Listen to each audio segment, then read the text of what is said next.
Hello, thanks for joining me. Thank you for the views we had the last time. Thanks for your comments. Thanks for your support and thanks for everything. Yeah, we are back here again today, and what we have to discuss today, still on intentional parenting, is gender disparity. All over the world, every gender, both genders, are celebrated sometime or the other. Sometimes they call it the girl child day, sometimes they call it Mother's Day, sometimes Father's Day, sometimes Daughter's Day, sometimes even the boy child. Beautiful celebration. Very, very welcomed. However, how does these celebrations translate to positivity in the society? Are we celebrating this gender for better coexistence? Are we celebrating a different gender to appreciate each other better, that the society, the world at large, will be a very beautiful experience for both genders? It is a known fact, especially in African homes, that the male gender is treated differently from the female gender, not even as adults, from childhood. We don't prepare the male to be a responsible father. Sorry to say, but that's the truth. Maybe because in Africa we just believe that our sons are the heirs, theirs is just to go out, look for money, bring the money, drop it at home. The wife now does every other thing, not striking a balance, forgetting the reality of today's world, that everybody, both man and woman, now go out, look for money, bring the money home, and try to use the money to make a beautiful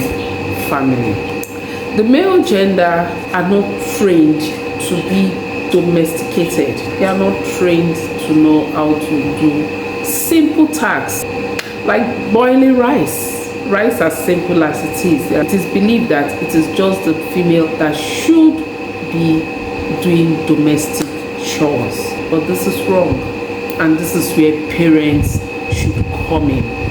As children, gender is of no difference when they are very, very small.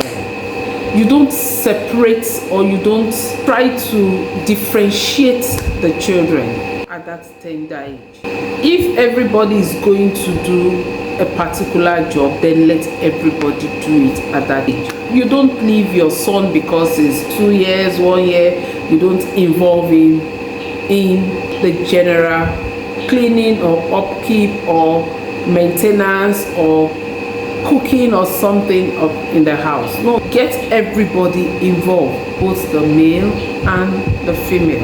If we tend to leave our boy child from learning how to cook, let's use cooking, because that's what duty of the woman, and this young man or this child grows up to be a young man, probably in his youth service years, probably something took him out of his parents' home and he finds himself alone.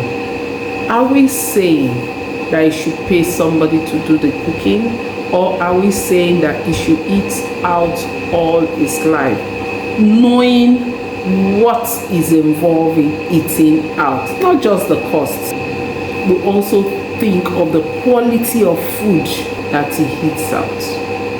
But if we get this boy involved at home, mom is in the kitchen doing something, he's somewhere there in the kitchen helping out, maybe picking beans, maybe trying to blend the pepper, maybe slicing the onion, maybe grating something, maybe just doing something in the kitchen there with mom.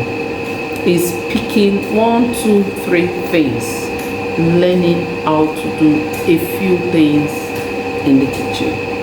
This does not end with the male child alone. The female are also separated or secluded or excused from certain duties. duties like fixing simple tasks like fixing bulb lights, getting small carpentry work that needed to just be coupled, and the female are excused from such a job where she grows and she has no man around. What happens? Today we are here to tell us as parents that our children should be allowed to be involved in every aspect of home training. Every. We have men that are good chefs because they were involved. It doesn't make them anything less a man. We have women that are into the men's profession, welding, engineering, even pilots. It doesn't make her more than a woman. She still remains a woman. When they are allowed to do things in balance and they go their separate ways and they meet their partners, can always support each other. This translates into a balanced family. So we are looking at this because it's causing some confusion in families. It's causing some bitterness here, making somebody feel is not responsible for that. Maybe one party, the nudge to say yes, you are not supposed to do it, it's strictly for this person, it's strictly for that person. No, it is for everybody. After all, the family is our family. Again, I want us to look at it from another angle. Today we see a lot of children wanting to go into transgender. All of this starts from the home, where the child does not feel comfortable in his gender. Yes, the Western world, they are accepting it. But then when you look at them, you listen to them, you just hear confusion. Because after a few years, you see them wishing that they could come back to their old selves. As children, there's this exuberance, there's this excitement, especially as youth. As you grow, you want to be like that person. You are not very confident in yourself. You want to be like the other person. You just like the way this person does this thing. Oh, you want that gender, you want this gender. Some persons will tell you they did a gender transfer because of the way their other siblings were treated. So they wanted to be treated as such. Some will tell you that no, they did it because they felt they have this hormones and they were doing this, they were doing that. They saw that they like wearing things, female and all of that, this and that and that. But the foundation is from the family. How did we handle these children when we first noticed that they were tilting to the opposite direction? Or do we bring them, sit them down and tell them it's not true? Give them the dangers, the disadvantages of all of that thoughts. All of these could be controlled or could be monitored. All of this could be monitored if as parents we treat both genders equally. Yes, when they grow older, they will always naturally pick their path. So let's not help them to lose their true identity and start thinking because science, technology can afford it and gets them confused at a huge cost and a huge risk.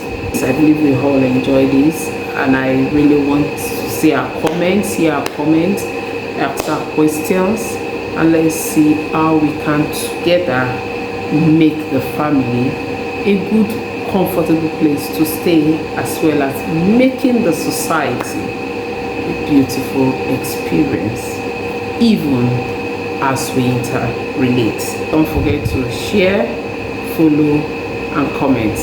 Thank you very much. Bye bye. God bless you.